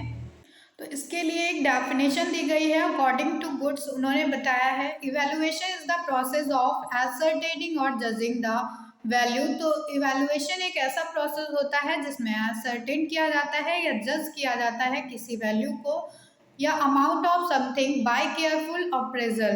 तो एक अमाउंट को इसमें केयरफुल अप्रेजल के थ्रू उसमें जज किया जाता है। इवैल्यूएशन ऑफ गाइडेंस का मतलब हो जाता है it is a process of finding the value of guidance. इसमें वैल्यू ऑफ गाइडेंस को फाइंड किया जाता है, निकाला जाता है इवैल्यूएशन के द्वारा। पर्पस ऑफ इवैल्यूएशन की बात करें तो इवैल्यूएशन का पर्पस होता है determine the value of programme. इसमें वैल्यू को डिटरमाइन किया जाता है प्रोग्राम के, ये इंफॉर्मेशन को प्रोवाइड करता है। Provide a certain psychological security, कुछ साइकोलॉजिकल सिक्योरिटी को प्रोवाइड करता है, या to provide a sound basis for public relation, ये साउंड बेसिस को प्रोवाइड करता है पब्लिक रिलेशंस के लिए। टाइप्स ऑफ इवैल्यूएशन की बात करें तो मेनली 2 टाइप्स का इवैल्यूएशन होता है। पहला होता है फॉर्मेटिव इवैल्यूएशन, दूसरा आ जाता है समेटिव इवैल्यूएशन। तो फॉर्मेटिव इवैल्यूएशन का मतलब होता है कि जब कोई प्रोग्राम चल रहा होता है या कोई भी प्रोडक्ट हो या कोई भी ऑब्जेक्ट हो, तो उसके प्रोसेस के दौरान जो भी इवैल्यूएशन किया जाएगा वो फॉर्मेटिव इवैल्यूएशन में आता है। फॉर्मेटिव इवैल्यूएशन का मतलब हो जाता है असेसमेंट ऑफ लर्निंग। तो असेसमेंट किया जाता है इसमें, असेसमेंट फॉर लर्निंग इसका मतलब होता है, क्योंकि ये एक ऑनगोइंग प्रोसेस है, तो ये जो है प्रोग्राम के ड्यूरेशन में ही चलता रहता है उसके कंप्लीट होने से पहले, इसलिए ये असेसमेंट फॉर लर्निंग का काम करता है कि जो भी प्रॉब्लम आएगी वहीं पे उसका सॉल्यूशन कर दिया जाएगा, तब उसके बाद प्रोग्राम कंप्लीट किया जाएगा। तो ये फॉर्मेटिव इवैल्यूएशन होता है। Formative evaluation mainly educational assessment से डील करता है। समेटिव इवैल्यूएशन नेक्स्ट आ जाता है। समेटिव इवैल्यूएशन का मतलब हो जाता है कि जब पूरा प्रोग्राम कंप्लीट हो जाता है या उसका प्रोसीजर पूरा हो जाता है, प्रोडक्ट कंप्लीट हो जाता है या उसका ऑब्जेक्ट कंप्लीट हो जाता है, तब जो इवैल्यूएशन किया जाता है वो समेटिव इवैल्यूएशन होता है। Summative evaluation assessment of learning का काम करता है, क्योंकि इसमें प्रोसेस कंप्लीट होने के बाद में तब उसमें इवैल्यूएशन किया जाता है, इसलिए ये असेसमेंट ऑफ लर्निंग का काम करता है। इवैल्यूएशन प्रोसेस की बात करें, प्रोसीजर क्या होता है इसका, तो पहला इसमें प्रोसीजर में आ जाएगा टर्म कि identification of goals to be assessed. तो इसमें आइडेंटिफाई किया जाता है उन गोल्स को जिसको एसेस करना है। दूसरा इसमें प्रोसीजर आ जाता है development of an evaluation plan. तो एक इवैल्यूएशन प्लान को इसमें डेवलपमेंट किया जाता है उसका। Application of the evaluation plan, evaluation plan का एप्लीकेशन किया जाता है। Utilization of the findings, findings को यूटिलाइज किया जाता है। तो ये पूरा प्रोसीजर होगा इवैल्यूएशन का। आते हैं नेक्स्ट यूनिट में। तो नेक्स्ट यूनिट थर्ड यूनिट है। इसमें पहला टॉपिक होगा काउंसलिंग। काउंसलिंग का मतलब होता है कि जब एक प्रोफेशनल ट्रेंड काउंसलर किसी चीज़ की काउंसलिंग करता है या किसी काउंसलिंग के प्रॉब्लम को पे वो काम करता है, उसको डायग्नोसिस करता है, उसके लिए रेमेडी प्रोवाइड करता है, तो इस प्रोसेस को हम काउंसलिंग कहते हैं। काउंसलिंग जो है एक साइकोलॉजिकल प्रोसेस होता है, ये सोशल एक्टिविटी होती है, क्योंकि इसमें एक इंडिविजुअल के खुद की प्रॉब्लम को सॉल्व किया जाता है और ये एक डिस्क्रिप्टिव प्रोसेस होता है, ये कॉन्फिडेंशियल प्रोसेस है एक तरह से। Counselling meaning and definition of counselling की बात करेंगे तो counselling is the central aspect of the whole programme guidance programme. एक पूरे गाइडेंस प्रोग्राम का सेंट्रल पॉइंट होता है guide counselling. All the activities and services of the guidance programme leads to and help in the counselling process. तो जो भी इसमें activities कराई जाती हैं वो हेल्पफुल रहती हैं काउंसलिंग प्रोसेस में। Counselling is aid at helping the individual in solving the problems in future and also enhancing personal, social, emotional, educational and vocational development। तो काउंसलिंग के थ्रू एक इंडिविजुअल के फ्यूचर प्रॉब्लम्स को दूर किया जाता है और इन्हांस किया जाता है पर्सनल, सोशल, एजुकेशनल, इमोशनल और वोकेशनल डेवलपमेंट के उसके और counselling has remedial, preventive and developmental values. तो काउंसलिंग में रेमेडियल वैल्यूज़ होती हैं, प्रिवेंटिव वैल्यूज़ होती हैं और डेवलपमेंटल वैल्यूज़ होती हैं। अकॉर्डिंग टू कार्ल रोजर के अनुसार काउंसलिंग के बारे में बताया गया है कि counselling is the series of direct contact. ये एक तरह से डायरेक्ट कॉन्टैक्ट होता है काउंसलिंग के साथ में with the individual which aims to offer him assistance in changing the attitudes and behaviour. तो जो इंडिविजुअल के साथ में असिस्टेंस किया जाता है कि उसके एटीट्यूड या बिहेवियर को चेंज करना है। अब नेक्स्ट डेफिनेशन आ जाती है वेबस्टर डिक्शनरी के अनुसार। तो उस पर बताया गया है काउंसलिंग इज कंसल्टेशन। ये एक कंसल्टेशन होता है, mutual interchange of the opinion deliberating together. तो ये कुछ और डेफिनेशन दे रखी है काउंसलिंग के बारे में।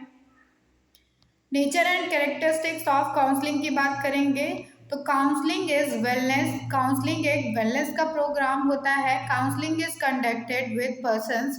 काउंसलिंग पर्सन्स के साथ में कंडक्ट किया जाता है। Counselling is theory based. Counselling जो है थ्योरी बेस्ड प्रोग्राम होता है। ये एक प्रोसेस होता है relationship of mutual respect between two, तो काउंसलर और काउंसली के बीच में म्यूचुअल रिस्पेक्ट का रिलेशन होता है। इसमें प्रोड्यूस चेंजेस इन इंडिविजुअल, इसमें इंडिविजुअल में चेंजेस लाए जाते हैं।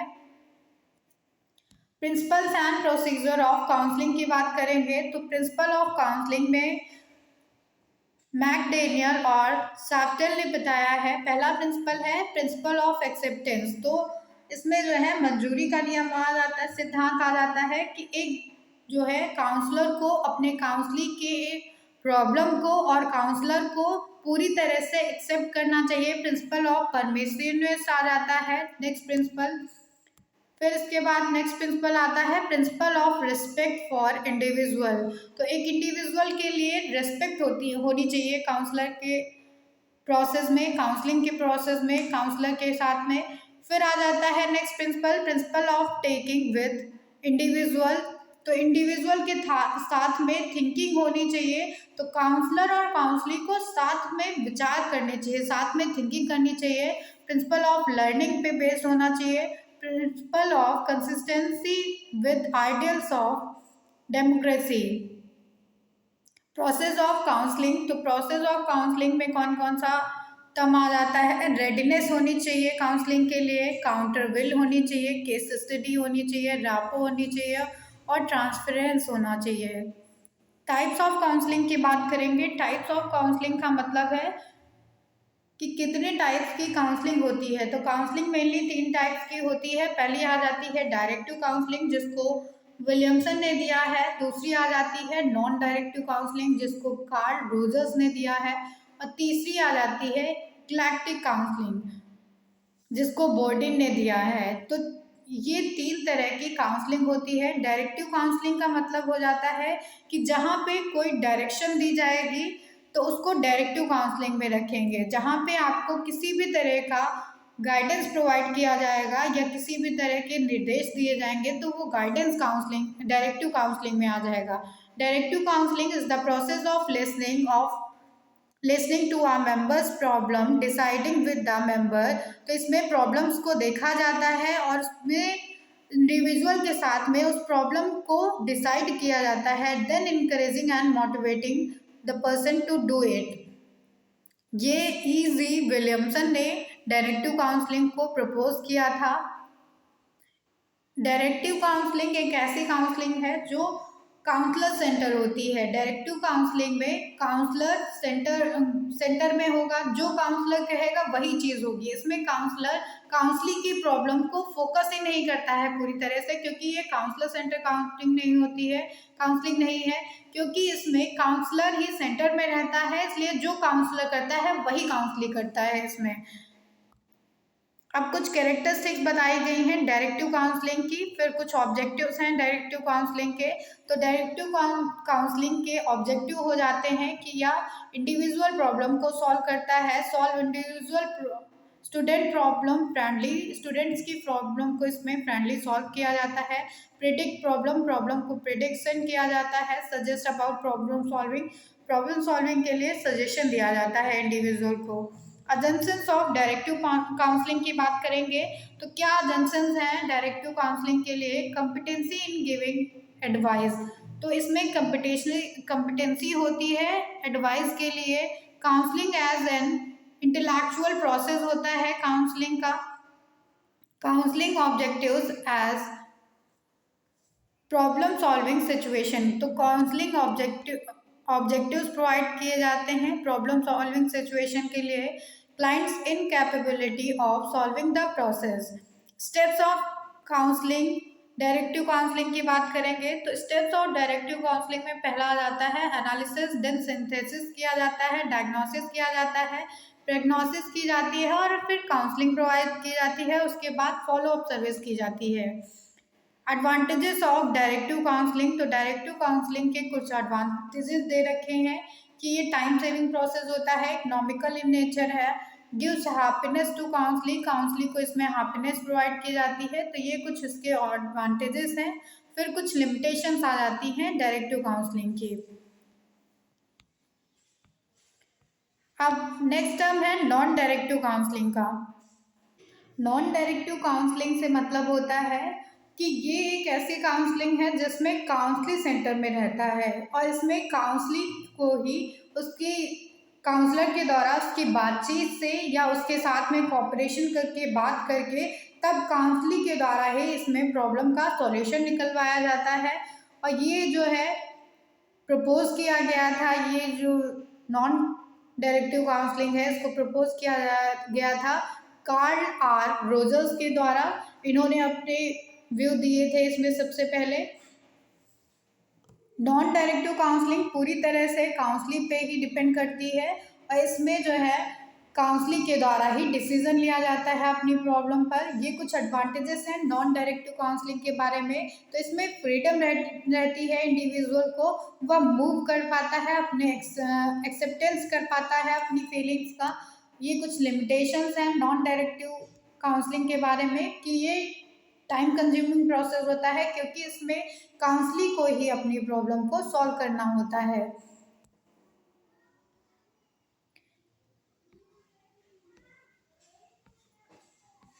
अब आते हैं नेक्स्ट काउंसलिंग टाइप पे, eclectic counselling. Eclectic counselling is defined as the synthesis or combination of directive and non-directive counseling। तो इक्लेक्टिक काउंसलिंग कॉम्बिनेशन होता है directive and non directive counselling का। और FC थॉर्न इसके चीफ एक्सपोनेंट थे, उन्होंने अपने व्यूज दिए थे इस पे। तो पूरी तरह से इक्लेक्टिक काउंसलिंग जो है वो डायरेक्टिव काउंसलिंग का रूप है और इनडायरेक्टिव काउंसलिंग का रूप है। तो डायरेक्टिव और इनडायरेक्टिव काउंसलिंग जब इसके दोनों फीचर्स को हम मिला देंगे तो इक्लेक्टिक काउंसलिंग बनता है, तो उसको हम इक्लेक्टिक काउंसलिंग कहेंगे। ये हेट्रोजीनियस प्रोसेस होता है, इसके कुछ कैरेक्टरिस्टिक्स होते हैं। तो इसमें फ्लेक्सिबिलिटी होती है, फ्रीडम होती है चॉइस के लिए, एक्सप्रेशंस के लिए अपने, और इसमें कंफर्टेबल की फीलिंग होती है, कंफर्टनेस की फीलिंग रहती है। फिर कुछ ऑब्जेक्टिव्स हैं इक्लेक्टिक काउंसलिंग के। Steps of eclectic counselling, steps की बात करें तो इसमें पहला स्टेप आ जाता है डायग्नोसिस ऑफ द कॉज। तो कॉज को डायग्नोसिस किया जाता है, एनालिसिस ऑफ प्रॉब्लम किया जाता है, फिर प्रिपेयर किया जाता है प्लान को, securing effective condition for counselling. Counselling के लिए इफेक्टिव कंडीशंस को सिक्योर किया जाता है, interviewing and stimulating the clients and proper handling of any related problem. Advantages of eclectic counselling, तो इक्लेक्टिक काउंसलिंग के कुछ एडवांटेजेस हैं ये, फिर उसके बाद इसकी कुछ लिमिटेशन बताई गई हैं। अब आते हैं नेक्स्ट यूनिट पे। तो नेक्स्ट यूनिट हमारी 4th यूनिट है। इसमें काउंसलर एंड काउंसलिंग सेंटर्स के बारे में बात करेंगे। तो इसमें पहला टॉपिक आ जाता है काउंसलर का। काउंसलर का मतलब होता है कि वह पर्सन जो काउंसलिंग करता है काउंसलिंग की, तो उसको हम काउंसलर कहते हैं। ये जो है काउंसलिंग की प्रॉब्लम का सॉल्यूशन प्रोवाइड करता है। A school counsellor also commonly known as the guidance counsellor. तो एक स्कूल में भी जो काउंसलर होता है उसको भी हम गाइडेंस काउंसलर के नाम से जानते हैं। Counsellor is needed in helping the student plan for future, solve their problem. तो स्टूडेंट्स के लिए काउंसलर की ज़रूरत होती है उनके फ्यूचर के लिए, उनके किसी भी प्रॉब्लम के सॉल्यूशन के लिए, डेवलपमेंट हेल्दी एटीट्यूड्स के लिए, और other words prepare them for life. तो अदर वर्ड्स में उनको प्रिपेयर किया जाता है लाइफ के लिए। In the process of counselling a counsellor plays a significant role. तो एक काउंसलर जो है सिग्निफिकेंट रोल प्ले करता है पूरी काउंसलिंग के प्रोसेस में। और ये काउंसलर की जॉब एक डिफ़िकल्ट जॉब होती है क्योंकि इसमें वह काउंसली से डील करता है, उसके इमोशनल फीलिंग्स के साथ में डील करता है। A counsellor should have the training awareness, उसको ट्रेनिंग अवेयरनेस होनी चाहिए, स्किल होनी चाहिए और डिवोशन ऑफ हिज जॉब होना चाहिए। School counsellor is highly trained, school counsellor को हाईली ट्रेंड होना चाहिए। Qualities of good counsellor, qualities of good counsellor की बात करें तो एक अच्छे काउंसलर में पेशेंस होना बहुत ज़रूरी है कि वह अपनी काउंसलिंग की बात को पूरी तरह से सुन सके, धैर्यपूर्वक सुन सके। अब आ जाता है सेकंड क्वालिटीज़ की होनी चाहिए कि गुड लिसनर होना चाहिए। एक अच्छे काउंसलर का मतलब हो जाता है कि एक अच्छा जो है लिसनर, तो गुड काउंसलर, गुड लिसनर होना चाहिए एक अच्छे काउंसलर को, कंपनसेट होना चाहिए उसको, सेंसिटिविटी होनी चाहिए उसमें कि वह इंडिविजुअल काउंसलिंग की प्रॉब्लम को जो है अपनी प्रॉब्लम मानकर तब उसका सॉल्यूशन करे। इंटेलेक्चुअल कॉम्पिटेंसी होनी चाहिए काउंसलर में, एम्पैथेटिक होना चाहिए उसे और डिस्क्रीट होना चाहिए काउंसलर को। अब देखेंगे रोल ऑफ अ काउंसलर। तो काउंसलर का क्या रोल होता है काउंसलिंग के प्रॉब्लम को सॉल्व करने के लिए। इसमें काउंसलर का रोल होता है कि वह कंसल्टेशन को प्रोवाइड करता है काउंसलिंग के लिए और उसको असेसमेंट ऑफ प्रोग्राम करता है, उसके प्रोग्राम का पूरा असेसमेंट करता है counsellor. Informing school management and staff, school management और स्टाफ को इसके बारे में जानकारी देता है। इंफॉर्मेशन एंड रिसोर्स मैनेजमेंट का काम करता है काउंसलर एक तरीके से। Recognize and respond to equality and diversity, equality and diversity के लिए जो है काम करता है, रिस्पॉन्ड करता है। Facilitation of personal choices through the life span, तो काउंसलिंग की पर्सनल चॉइसेस को इसमें कंसिडर किया जाता है। Managing a service and programme delivery, एक जो है सर्विस को मैनेज किया जाता है, प्रोग्राम डिलीवरी को मैनेज किया जाता है। सपोर्ट करता है या फ्रेम गाइडेंस पॉलिसीज, तो गाइडेंस पॉलिसीज को फ्रेम करता है। Collection and interpretation of data, तो डेटा को कलेक्ट करता है फिर उसको इंटरप्रेट करता है। गिविंग ट्रेनिंग, ट्रेनिंग प्रोवाइड करता है। हेल्प टीचर्स, टीचर्स को हेल्पफुल करता है। और कांटेक्ट विद एम्प्लॉयर, तो इसमें जो है एम्प्लॉयर के से भी कांटेक्ट किया जाता है। काउंसलर काउंसली रिलेशनशिप के बारे में बात करेंगे। तो काउंसलर काउंसली रिलेशनशिप का मतलब जो है कार्ल रोजर्स के द्वारा बताया गया है 1957 में। तो इन्होंने बताया है कि यह एक पर्सन सेंटर्ड थेरेपी होनी चाहिए जिसमें एक जो है पर्सन की प्रॉब्लम को डील किया जाना चाहिए, उसे सॉल्व करना चाहिए। तो काउंसलर काउंसली रिलेशनशिप के लिए कार्ल रोजर्स ने कुछ पॉइंट्स बताए हैं, इसके एसेंशियल फॉर्मेशन है। इसके लिए कंपैटिबिलिटी होनी चाहिए काउंसलर और काउंसली के बीच में, और उसमें पॉजिटिव रिगार्ड्स होना चाहिए और एम्पैथी होनी चाहिए। तो ये 3 रिलेशनशिप फॉर्मेट हैं काउंसली और काउंसलर के लिए। तो काउंसलर और काउंसली के बीच में कंपिटेंसी होनी चाहिए, कंपैटिबिलिटी होनी चाहिए और पॉजिटिव रिगार्ड होना चाहिए और एम्पैथी होनी चाहिए। गाइडेंस एंड काउंसलिंग सेंटर्स के बारे में बात करेंगे। तो गाइडेंस एंड काउंसलिंग केंद्र कहाँ कहाँ होते हैं या इनके बारे में बात करेंगे, ये कैसे होने चाहिए कैसे नहीं होने चाहिए। तो गाइडेंस एंड काउंसलिंग सेंटर्स को देख लेते हैं कि क्या नीड और क्या काउंसलिंग के सेंटर्स की क्या नीड होती है, इसको जानेंगे।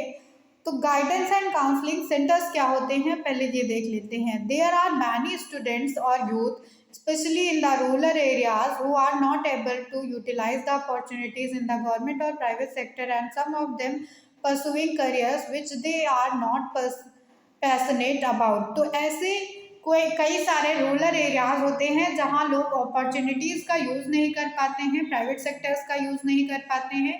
तो उनके लिए ये काउंसलिंग जो है या गाइडेंस सेंटर्स बनाए जाते हैं ताकि उनको अपने पैशन के अकॉर्डिंग उन्हें ऑक्यूपेशन बताया जा सके। The students specially rural students faces hand जो है इसमें जो भी बाधाएं आती हैं बच्चे को रूरल एरियाज से रिलेटेड स्टूडेंट्स को उसमें दूर की जाती हैं और उसको करियर अपॉर्चुनिटीज़ प्रोवाइड की जाती है। उनके पोटेंशियलिटीज़ से रिलेटेड उन्हें वोकेशन या ऑक्यूपेशन की जानकारी दी जाती है। तो ये काउंसलिंग सेंटर्स और गाइडेंस सेंटर्स का काम होता है। अब देख लेंगे कि नीड क्या होती है in guidance and counselling centres की। तो इनकी नीड होती है प्रोवाइड एजुकेशनल गाइडेंस, ये एजुकेशनल गाइडेंस को प्रोवाइड करते हैं। प्रोवाइड वोकेशनल गाइडेंस, ये वोकेशनल गाइडेंस को प्रोवाइड करते हैं काउंसलिंग एंड गाइडेंस सेंटर्स। और ये प्रोवाइड करते हैं individual and social guidance and counselling को प्रोवाइड करते हैं, ओवरऑल स्टूडेंट्स को सपोर्ट करते हैं। अब देखेंगे objectives and guidance, objectives of guidance and counselling centres. तो गाइडेंस एंड काउंसलिंग सेंटर्स के कुछ ऑब्जेक्टिव्स होते हैं। तो ये ओवरऑल डेवलपमेंट करता है बच्चे का, उसके ग्रोथ में जो है हेल्पफुल होता है। आइडेंटिफाई करता है, रिकॉग्नाइज करता है ये स्टूडेंट्स के इंटरेस्ट को, उनकी वैल्यूज़ को, एबिलिटीज़ को और उनकी कैपेबिलिटीज़ को, और कंपेयर करता है स्टूडेंट को सेल्फ एम्प्लॉयमेंट के लिए, इन्हांस करता है स्टूडेंट्स के एम्प्लॉयमेंट एबिलिटीज़ को। तो ये कुछ ऑब्जेक्टिव्स हैं गाइडेंस एंड काउंसलिंग सेंटर्स के बारे में। अब देखेंगे functions of guidance and counselling centres. तो गाइडेंस एंड काउंसलिंग सेंटर्स के क्या फंक्शंस होने चाहिए, इनके बारे में बात करेंगे।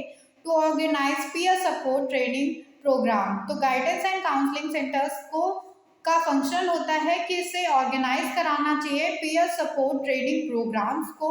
ये ऑर्गेनाइज करते हैं to organize mental health weeks. तो मेंटल हेल्थ वीक्स को ये ऑर्गेनाइज करते हैं। स्ट्रेस बूस्टर एक्टिविटीज़ को ऑर्गेनाइज करते हैं गाइडेंस एंड काउंसलिंग प्रोग्राम्स। अब नेक्स्ट टॉपिक आ जाता है टीचर्स रोल और फंक्शन इन गाइडेंस प्रोग्राम। तो टीचर का क्या रोल होता है गाइडेंस और काउंसलिंग प्रोग्राम में, इसको देखेंगे। स्टडी द पीपल की स्टडी करता है, उनके डे बाय डे ऑब्जर्वेशन को देखता है, उनकी प्रॉब्लम्स को देखता है। Assesses the capabilities and achievement of the peoples. तो ये एसेस करता है स्टूडेंट की कैपेबिलिटीज को, उनके अचीवमेंट्स को।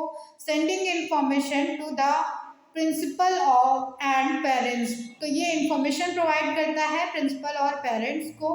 Providing special programme for gifted and backward children.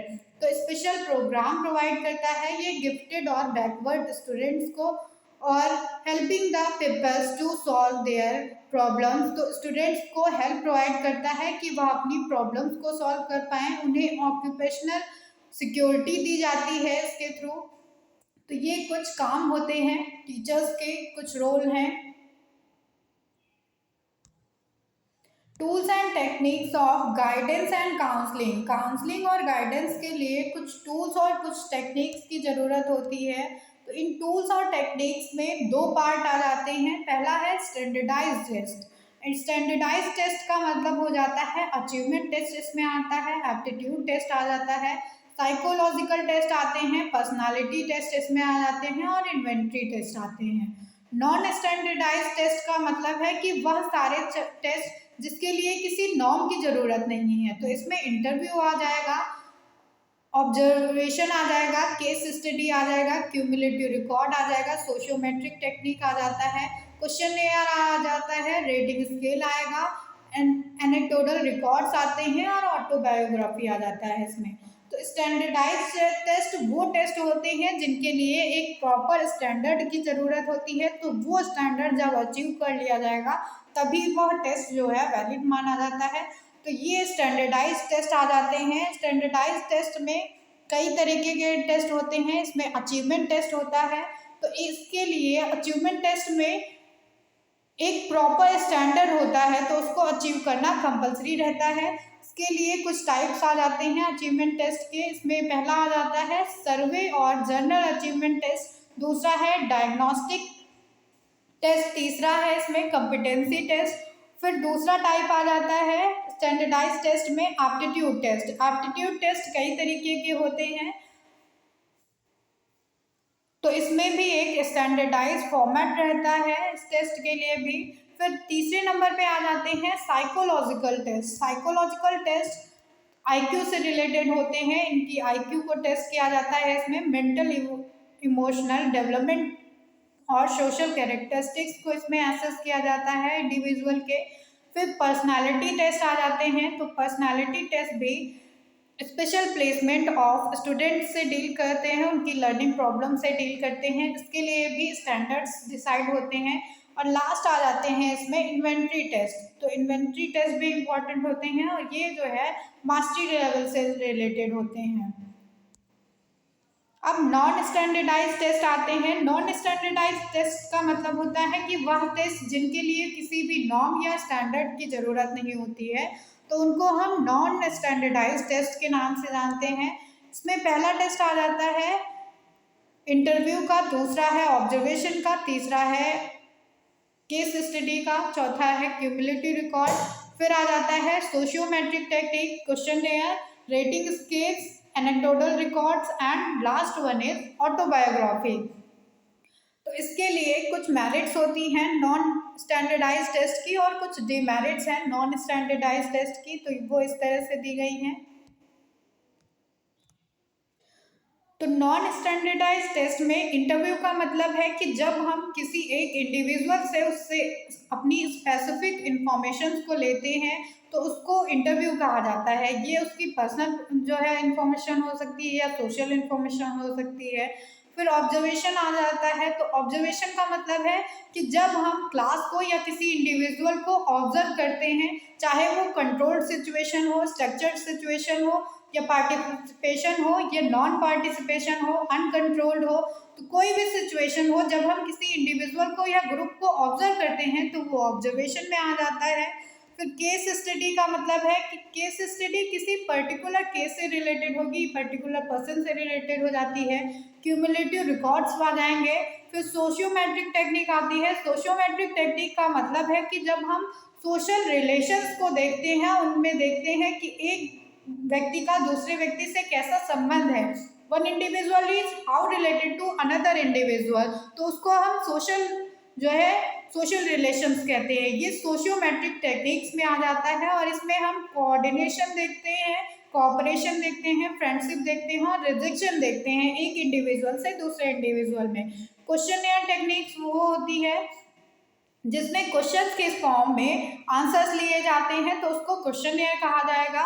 Rating scales का मतलब है कि ये डिस्क्रिप्टिव होती हैं, ये जो है किसी भी फॉर्म में हो सकती हैं, न्यूमेरिकल हो सकती हैं, ये डिस्क्रिप्टिव होती हैं, ग्राफिकल फॉर्म में हो सकती हैं या रैंकिंग ऑर्डर बेस पे हो सकती हैं। तो रेटिंग स्केल एक ऐसा मेथड होता है किसी भी नॉन स्टैंडर्डाइज टेस्ट का जिसमें बहुत अच्छे से या बहुत कन्वीनियंटली किसी एक्यूरेट इंफॉर्मेशन को लिया जा सकता है पर्सन से। एनेक्डोटल रिकॉर्ड्स का मतलब है ये डिटेल्ड व्यू होता है, डिटेल्ड समरी होती है किसी एक इंडिविजुअल की, उसकी लाइफ से रिलेटेड, उसके एजुकेशन से रिलेटेड। ऑटोबायोग्राफी, ऑटोबायोग्राफी जो खुद इंसान लिखता है अपने बारे में, अपने जीवन चरित्र के बारे में, अपनी पूरी लाइफ सर्कल के बारे में, तो उसको ऑटोबायोग्राफी कहा जाएगा। ये नॉन स्टैंडर्डाइज टेस्ट के कुछ टाइप्स थे और ये कुछ इसकी मेरिट्स और डिमेरिट्स दे रखी हैं। तो ये हमारी marathon class guidance and counselling paper 3 के लिए यहाँ पे समाप्त होती है। Thank you everyone.